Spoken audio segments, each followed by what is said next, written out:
আসসালামু আলাইকুম। বাংলাদেশ বেতার গোপালগঞ্জ। খবর পড়ছি এস এম শফিউল্লাহ রাজ। দেশের চলমান জ্বালানি সংকট মোকাবেলায় জাতীয় স্বার্থে ১০ সদস্যের একটি যৌথ কমিটি গঠনের প্রস্তাব দিয়েছেন প্রধানমন্ত্রী তারেক রহমান।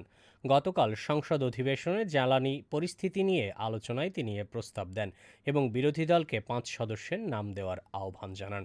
প্রধানমন্ত্রী জানান, প্রস্তাবিত কমিটির প্রধান হবেন জ্বালানি মন্ত্রী ইকবাল হাসান মাহমুদ। সরকার ও বিরোধী দল থেকে সমান সংখ্যক সদস্য নিয়ে এই কমিটি গঠন করা হবে। তিনি বলেন, এটি একটি বৈশ্বিক সমস্যা হলেও দেশের স্বার্থে সব পক্ষের সঙ্গে আলোচনায় বসতে সরকার প্রস্তুত। কমিটির মাধ্যমে আসা বাস্তবসম্মত প্রস্তাবগুলো সরকার বিবেচনা করে বাস্তবায়নের উদ্যোগ নেবে বলেও জানান তিনি। মাদারীপুরে ন্যাশনাল মেরিটাইম ইনস্টিটিউটের দ্বিতীয় ব্যাচের প্রশিক্ষণার্থীদের পাসিং আউট অনুষ্ঠিত হয়েছে।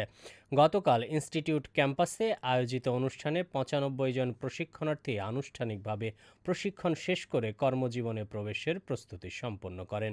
অনুষ্ঠানে প্রধান অতিথি হিসেবে উপস্থিত ছিলেন নৌ পরিবহন প্রতিমন্ত্রী মোহাম্মদ রাজিব আহসান।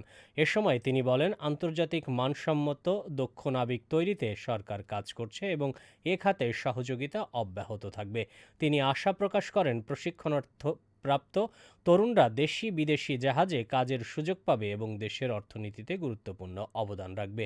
পরে প্রশিক্ষণার্থীদের কুচকাওয়াজ ও কৃতীদের মাঝে পুরস্কার বিতরণ করা হয়। অনুষ্ঠানে বিশেষ অতিথি হিসেবে উপস্থিত ছিলেন মাদারীপুর ২ আসনের সংসদ সদস্য জাহানদার আলী মিয়া, নৌ পরিবহন মন্ত্রণালয়ের সচিব জাকারিয়া এবং নৌ অধিদপ্তরের মহাপরিচালক কমোডর মোহাম্মদ শফিউল বারী। এ সময়ে সংশ্লিষ্ট ব্যক্তিবর্গ উপস্থিত ছিলেন। পুষ্টি বৈষম্যের দিন শেষ, গড়ব স্বনির্ভর বাংলাদেশ, এই প্রতিপাদ্যকে সামনে রেখে মাদারীপুরে জাতীয় পুষ্টি সপ্তাহ ২০২৬-এর উদ্বোধন করা হয়। গতকাল সকালে এ কর্মসূচির উদ্বোধন করেন মাদারীপুর ২ আসনের সংসদ সদস্য জাহানদার আলী মিয়া। উদ্বোধনের পর ২৫০ শয্যা বিশিষ্ট সদর হাসপাতালের সামনে থেকে একটি বর্ণাঢ্য র্যালি বের হয়ে শহরের প্রধান প্রধান সড়ক প্রদক্ষিণ করে। পরে সিভিল সার্জন কার্যালয়ে অনুষ্ঠিত আলোচনা সভায় বক্তারা পুষ্টিকর খাদ্য গ্রহণ, শিশু ও মাতৃ স্বাস্থ্য সুরক্ষা ও জনসচেতনতা বৃদ্ধির উপর গুরুত্ব আরোপ করেন। আগামী ২৯ এপ্রিল পর্যন্ত সপ্তাহব্যাপী এ কর্মসূচির আওতায় জেলার বিভিন্ন স্থানে নানা সচেতনতামূলক কার্যক্রম পরিচালিত হবে। এদিকে ফরিদপুরে জাতীয় পুষ্টি সপ্তাহ উপলক্ষে র্যালি ও আলোচনা সভা অনুষ্ঠিত হয়েছে। পুষ্টি বৈষম্যের দিন শেষ, গড়ব স্বনির্ভর বাংলাদেশ, এই প্রতিপাদ্যকে সামনে রেখে গতকাল সকালে সিভিল সার্জন কার্যালয় থেকে একটি বর্ণাঢ্য র্যালি বের হয়ে শহরের গুরুত্বপূর্ণ সড়ক প্রদক্ষিণ করে। পরে সিভিল সার্জন কার্যালয়ে এক আলোচনা সভা অনুষ্ঠিত হয়। সভায় সভাপতিত্ব করেন civil surgeon doctor Mahmudul Hasan. এ সময় অতিরিক্ত জেলা প্রশাসক মিন্টু বিশ্বাস, অতিরিক্ত পুলিশ সুপার আজমির হোসেন সহ বিভিন্ন কর্মকর্তা ও চিকিৎসকরা উপস্থিত ছিলেন। অনুষ্ঠানে বক্তারা বলেন, জনসাধারণের দোরগোড়ায় পুষ্টিকর খাবার পৌঁছে দিতে সবাইকে একসঙ্গে কাজ করতে হবে।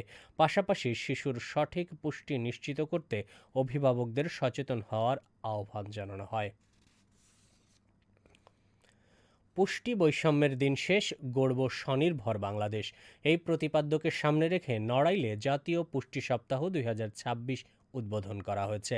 দিবসটি উপলক্ষে গতকাল সকালে সিভিল সার্জন অফিসের উদ্যোগে র্যালি ও আলোচনা সভার আয়োজন করা হয়। সকালে সিভিল সার্জন কার্যালয় প্রাঙ্গণ থেকে একটি র্যালি বের হয়ে শহরের বিভিন্ন সড়ক প্রদক্ষিণ করে। এতে স্বাস্থ্য বিভাগের কর্মকর্তা কর্মচারী, নার্স ও বিভিন্ন শ্রেণী পেশার মানুষ অংশ নেন। র্যালি শেষে সিভিল সার্জনের সভাকক্ষে দিনের তাৎপর্য তুলে ধরে আলোচনা সভা অনুষ্ঠিত হয়।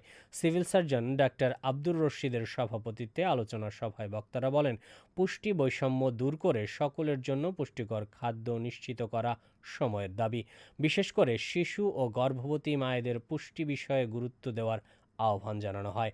আগামী ২৯ এপ্রিল পর্যন্ত সপ্তাহব্যাপী বিভিন্ন কর্মসূচির মাধ্যমে জেলার সর্বস্তরের মানুষকে পুষ্টি বিষয়ে সচেতন করা হবে।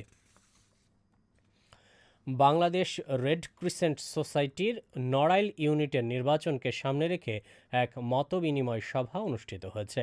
গতকাল সকালে জেলা প্রশাসকের সম্মেলন কক্ষে জেলা প্রশাসক ডক্টর মোহাম্মদ আব্দুল সালামের সভাপতিত্বে এ সভা হয়। সভায় জানানো হয়, আগামী শনিবার ২৫ এপ্রিল সদর উপজেলা পরিষদ মিলনায়তনে সকাল ১১টা থেকে বিকাল ৪টা পর্যন্ত ভোট গ্রহণ অনুষ্ঠিত হবে। নির্বাচনে মোট ১,১৩৭ জন ভোটার তাদের ভোটাধিকার প্রয়োগ করবেন। নির্বাচনে সহসভাপতি, সেক্রেটারি ও ৫টি সদস্য পদসহ মোট ৭টি পদে ১৫ জন প্রার্থী প্রতিদ্বন্দ্বিতা করছেন। সভায় জেলা প্রশাসক সুষ্ঠু ও শান্তিপূর্ণ নির্বাচন নিশ্চিত করতে প্রার্থীদের প্রয়োজনীয় নির্দেশনা দেন। সবশেষে আবহাওয়া।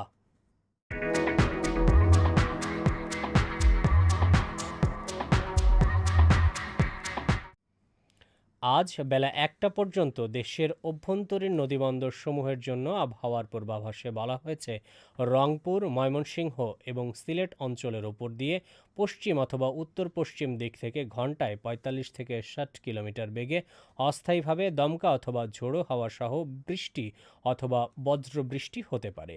এসব এলাকার নদীবন্দর সমূহকে ১ নম্বর সতর্ক সংকেত দেখাতে বলা হয়েছে। খবর শেষ হলো। আমাদের পরবর্তী খবর প্রচারিত হবে সকাল ১০টা ৩০ মিনিটে বাংলায়।